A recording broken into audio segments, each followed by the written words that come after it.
여러분도 잘 알고 계시는 것처럼 건물관리사무소가 가장 자주 받는 불만 사항은 소음과 관련된 문제들입니다. 우리 모두 집에서 조용한 환경을 즐길 권리가 있지만 이 조용한 환경의 기준은 모두가 다릅니다.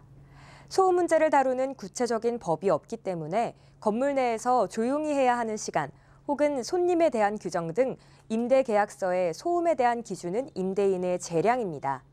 만약 이런 세부 사항이 계약서상에 명시되지 않았다면 임대인과 임차인이 함께 해결 방법을 찾아야 할 것입니다. 시끄러운 이웃을 좋아하는 사람은 아무도 없겠죠. 부동산 관리 경험을 바탕으로 PMC에서는 소음과 관련된 모든 유형의 불만 사항을 정리해봤습니다. 시끄러운 음악 또는 TV 소음, 쿵쿵거리는 발소리, 뛰는 소리, 고함 소리, 10시 이후 과도한 소음, 애완동물 소음, 어린이가 놀거나 뛰거나 소리 지르는 소음, 우는 아이, 건물 앞이나 뒤에서 발생하는 소음, 파티 소음, 거주자가 아닌 이웃 또는 타인의 소음, 건물의 리모델링, 수리, 교체 공사에서 발생하는 소음.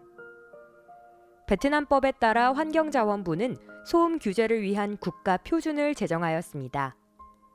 법에서는 아파트 내 허용 최대 소음 수준은 오전 6시에서 9시 사이에는 70데시벨, 오후 21시부터 다음날 오전 6시까지는 55데시벨이라고 기술하고 있습니다. 따라서 밤 9시 이후에는 이웃에 피해가 가지 않도록 주의해야 합니다. 거주구역 내 단체나 개인이 소음을 발생시킬 경우 타인의 일상생활과 건강에 피해가 가지 않도록 반드시 소음을 제한하고 최소화시킬 수 있는 방안이 있어야 합니다. 소음 수준이 허용 기준을 초과할 경우 법에 따라 100만 동에서 최대 1억 6천만 동의 벌금이 부과될 수 있습니다. 그러므로 집을 구하기 시작하실 때부터 이 점을 꼭 기억하세요. 규칙적으로 일찍 잠자리에 드시거나 일할 만한 조용한 장소가 필요하거나 어린아이들이 있거나 심야 소음을 걱정하신다면 집을 보러 가실 때 그 점을 확실하게 말씀하세요. 부동산 중개인들은 대부분 어느 지역에 어떤 건물이 더 조용한지 알고 있으므로 여러분을 위한 최적의 장소를 추천해 줄 것입니다. 이사를 하신 후에는 이해할 수 있는 소음의 정도가 어느 정도인지 결정해 두시면 이웃과 관련 문제를 말할 때 더 수월할 수 있습니다. 소음에 문제가 있다면 소음을 발생시키는 사람과 직접 대화하세요. 이웃집에 잠시 들러 구체적으로 어떤 점이 괴로운지 침착하고 또 친근한 태도로 말씀해 보세요. 혹은 임대사무소나 부동산 관리자에게 문의할 수도 있습니다. 만약 이미 건의를 했지만 문제가 지속되어 정식으로 항의하고 싶으시다면 제시할 근거를 위해 문제들을 문서화하는 것이 좋습니다. 시간과 날짜 및 직접 취했던 조치에 대해 기록해 두세요. 추가로 임대차 계약 또는 건물 규정에 비협조적인 이웃에 대해 취할 수 있는 공식적인 조치에 대한 조항이 있을 수 있습니다. 이런 조항을 임대차 계약에 포함시킬 수도 있습니다. 건물 규정에 오후 10시부터 다음날 오전 6시까지처럼 소음에 주의해야 하는 구체적인 시간이 명시되어 있을 것입니다. 아파트는 모든 거주자들이 조용한 휴식을 즐길 수 있는 곳이라는 점을 꼭 기억해 주세요. 우리 모두는 서로를 배려해야 합니다.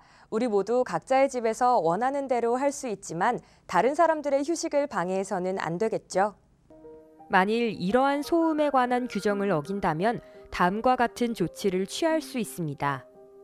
세입자가 소음에 관한 규정을 여러 번 어긴다면 벌금을 내거나 집주인에 의해 강제 퇴거를 당할 수 있습니다. 아래 부분은 소음에 관한 규칙이 포함된 예시입니다. 고유의 즐거움. 세입자는 임대 기간 동안 방해 없이 아파트에 거주할 수 있다. 세입자는 주변의 이웃이나 다른 건물 세입자의 조용한 일상을 방해하지 않아야 한다. 세입자는 건물의 소음 주의 시간을 지킬 의무가 있다.